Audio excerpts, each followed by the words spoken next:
बारिश रुकने का नाम नहीं ले रही थी। अपना काम खत्म करके मैं ऑफिस से निकलने लगा तो मुझे गार्ड भैया ने टोक दिया। अरे राजीव जी, इतनी रात तक आप यहीं हैं? घर नहीं है? हाँ, वो कुछ अर्जेंट काम था, इसीलिए देर हो गई, पर अब घर ही निकलूंगा। बेटा, शायद आपको पता न हो, पर आज अमावस की रात है। आज रात बाहर अकेले नहीं निकलो तो बेहतर होगा। जाओ तो कल सुबह चले जाना। क्या बात कर रहे हो आप गार्ड भैया? कल दोबारा ऑफिस भी तो आना होगा मुझे। बेटा, बात मानो मेरी, आज रात अकेले मत जाओ। घर पे कुछ काम है भैया, जाना तो पड़ेगा। तो एक काम करो, कुछ देर रुक जाओ, मेरी ड्यूटी खत्म हो जाएगी, फिर हम दोनों साथ निकल लेंगे। अरे भैया, काफ़ी लेट हो जाएगा मुझे, और कल ऑफिस भी तो आना है।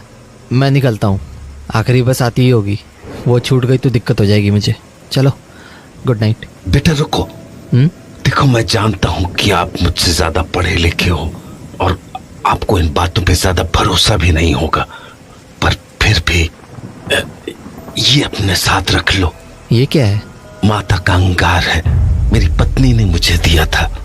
इसे अपने साथ रख लो, ये आपकी रक्षा करेगा। अरे भैया, क्या अभी?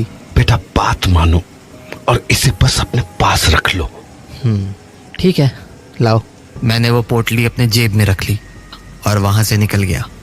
बारिश बहुत ज़्यादा होने के कारण आसपास कोई भी नहीं दिख रहा था, तो मैं वहीं खड़ा खड़ा बस का इंतज़ार करने लगा।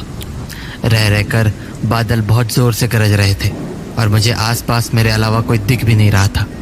कुछ देर वहां खड़े रहने के बाद मुझे अंदाज़ा हो गया कि शायद आखिरी बस भी निकल चुकी है। तभी अपनी दाईं ओर पर मुझे एक आदमी दिखा। अंधेरा ज़्यादा होने के कारण उसका चेहरा तो ठीक से नहीं दिख रहा था, पर उसे देखकर ऐसा ही लगा कि वो इसी बस स्टॉप की तरफ आने वाला है। मैंने इस बार अपनी गर्दन बाईं तरफ मोड़ी, पर पूरी सड़क सुनसान थी। मैंने दोबारा उस आदमी की तरफ देखा, पर वहाँ पर अब कोई भी नहीं था। मुझे ये बात काफ़ी अजीब लगी, क्योंकि अभी थोड़ी देर पहले मैंने वहाँ पर किसी को देखा था। मैं इस बात को समझने की कोशिश कर ही रहा था कि मुझे उस तरफ से एक कैब आती हुई दिखी, तो मैंने कैब को रोकने के लिए इशारा किया, पर वो कैब मुझसे आगे निकल गई। तो मैं हताश होकर दोबारा उस तरफ देखने लगा, पर तभी मुझे अपने पीछे गाड़ी के ब्रेक की आवाज़ सुनाई पड़ी। पलट कर देखा तो वो कैब रुक चुकी थी। मुझे लगा चलो अच्छा है, कुछ तो मिला। मैंने एक बार फिर पीछे की ओर देखा कि कहीं वो आदमी वहीं तो नहीं है जो मुझे कुछ देर पहले दिखा था, पर वहाँ कोई नहीं था। तो मैं कैब में जाकर बैठ गया और ड्राइवर को अपना एड्रेस बता दिया। SBI कॉलोनी भैया। कैब चल दी। गाड़ी थोड़ी ही दूर आगे बढ़ी थी कि मैंने ड्राइवर को पूछा, अरे भैया, ये आते हुए कोई आदमी दिखा था क्या? उसने मेरी बात का कोई जवाब नहीं दिया, तो मैंने दोबारा पूछा, भैया? नहीं देखा। अच्छा, अजीब है, कुछ देर पहले मैंने किसी को देखा तो था, पता नहीं कहाँ गायब हो गया।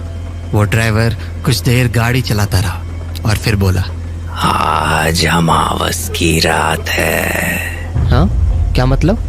अमावस की रात को अक्सर ऐसे भटकते हुए साए दिख जाते हैं। हाँ, ये क्या बातें कर रहे हो? ये बकवास की चीजें मैं नहीं मानता हूँ, ठीक है? उल्टे पुल्टे लॉजिक्स मत दो मुझे। कहते हैं ऐसे साए हर अमावस की रात को अपना शिकार ढूंढते हैं। हेलो, क्यों बता रहे हो मुझे ये सब? कहना नहीं जानना है मुझे कुछ। और अगर किसी इंसान की नजर इन सायों पर पड़ जाती है, यार स्टॉप इट, समझ नहीं आ रहा है क्या तुम्हें? तो उसकी मौत तय हो जाती है। अरे तुम पागल वागल हो क्या? गाड़ी रोको यार, मुझे नहीं जाना है कहीं। जैसे आज तुम्हारी मौत तय है। व्हाट नॉनसेंस, तुम्हारा दिमाग फिर गया है क्या? लिसन, गाड़ी रोको, मुझे नहीं जाना है कहीं भी, जस्ट स्टॉप द कैब। पर मेरी बातों का मानो उस पर कोई असर ही नहीं हुआ। उसने गाड़ी नहीं रोकी, तो मैंने उससे दोबारा कहा, मेरी बात समझ नहीं आ रही है क्या? गाड़ी रोको चुपचाप। अपनी बाईं तरफ देखो, सब समझ आ जाएगा। अरे व्हाट बाईं ओर? क्या है बाईं ओर? सड़क पर देखो। उसके बोलने पर जब मैंने अपनी गर्दन सड़क की ओर मोड़ी तो मुझे वहां एक आदमी खड़ा दिखा। कपड़ों से वो भी कोई कैब ड्राइवर ही लग रहा था और अंधेरे के कारण उसका चेहरा ठीक से दिख भी नहीं रहा था। मुझे समझ नहीं आया कि आखिर ड्राइवर ने मुझे बाईं ओर देखने को क्यों बोला। तो मैंने गर्दन वापस सीधी की और ड्राइवर की ओर देखा, पर सामने का नज़ारा देख के मेरे होश उड़ गए। वो ड्राइवर अपनी सीट से गायब हो चुका था और गाड़ी अपने आप चली जा रही थी। मुझे समझ नहीं आ रहा था कि आखिर हो क्या रहा है। तभी गाड़ी में जोर का ब्रेक लगा और मेरा सर सीट पर जा भिड़ा।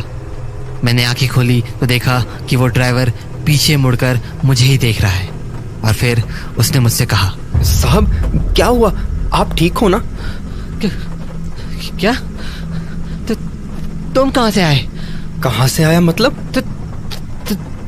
तुम अभी तो गाड़ी में नहीं थे और गाड़ी अपने आप चल रही थी। क्या बोल रहे हो साहब, होश में तो हो? देखो, पागल मत बनाओ मुझे। अभी थोड़ी देर पहले तुमने ही कहा कि आज मेरी मौत तय है और फिर तुम गाड़ी से गायब हो गए। कैसी बातें कर रहे हो साहब, भला मैं आपसे ये सब क्यों कहूँगा? छोड़ो, रहने दो। पक्का आपने कुछ नशा किया है, आपकी सोसाइटी आ गई है। मेरा भाड़ा दो और जाओ। उस ड्राइवर की बात पर मुझे अब भी यकीन नहीं हो रहा था। मेरा मन ये मानने को बिल्कुल तैयार नहीं था कि जो मेरे साथ हुआ वो मेरा कोई वहम था। पर मैंने बात ज़्यादा नहीं बढ़ाई और कैब से बाहर निकल गया। अगली सुबह डाइनिंग टेबल पर बैठे हुए मुझे अपनी जेब से वो माता के अंगार वाली पोटली मिली, पर अब उस पोटली का रंग काला हो चुका था। मुझे ये बात काफ़ी अजीब लगी क्योंकि कल रात तो उसका रंग लाल था। तभी मुझे मेरे एक ऑफिस कलीग का फ़ोन आया। हेलो, कहाँ पर है? घर पर हूँ, ऑफिस के लिए निकलने वाला हूँ। क्यों? हाँ, तो ऑफिस आते हुए पुरानी फैक्ट्री वाला रास्ता लेकर शमशान आ जाना। शमशान? क्यों? अरे वो गार्ड भैया थे ना, हाँ। कल रात एक एक्सीडेंट में उनकी डेथ हो गई। व्हाट? हाँ, शायद किसी कैब ने टक्कर मार दी। एनीवे, तू जल्दी से आ जा। अपने कलीग की बात सुनकर मेरे होश उड़ गए। मुझे विश्वास नहीं हो रहा था कि ऐसा कैसे हो सकता है। तभी मेरी नज़र वापस से उस पोटली पर गई जो गार्ड भैया ने मुझे दी थी और मेरे आंखों के सामने सब कुछ साफ हो गया।